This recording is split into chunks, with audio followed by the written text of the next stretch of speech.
and Year 6 would like to ask you, what or who inspired you to be a priest or bishop, and what are the steps in this process? Can I just say that again? What or who inspired you to be a priest and bishop? Yes, okay. I'll continue with what I was saying before, that when I was in the late years of school, I had a friend who was 2 or 3 years ahead of me, and he decided he wanted to be a priest. So he went into the seminary, and I used to go and visit him. And as a result of that, I found that I would like to do that too. Now, he could never become a priest, but I always think that the Lord drew me into the priesthood through what he did. One of the priests that was important for me was Father Dennis Cullen. Does anybody know Father Dennis Cullen? He's one of the priests of this diocese.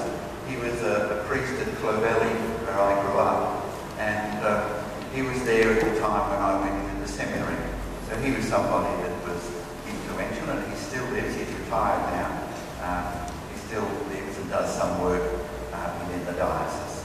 So that was the way, that it worked out. With regards to being a bishop, let me talk about the process first. When you become a priest, you do 7 years in the seminary, and then you are ordained, and then you work in parishes normally. I only worked in parishes for 2 years, and then I became a teacher. So basically, I've been a teacher all the years until I became a bishop. And how did I become a bishop? Then you become a bishop because you are asked by the Holy Father to be a bishop. You don't say, I would like to be a bishop. You just are invited. Just as some of you in your schoolwork, the school might ask you to do this particular role, and they think that you can do that. And that was the way you became a bishop. So I didn't know I was going to become a bishop, so I didn't have any role models that I could look to. But the role models I do look to are largely those bishops in the past who have been recognised as great bishops. If we can look back in our history, you know much about Robert Bellarmine, but he was quite well versed with the modern bishops. He was the Bishop of Milan.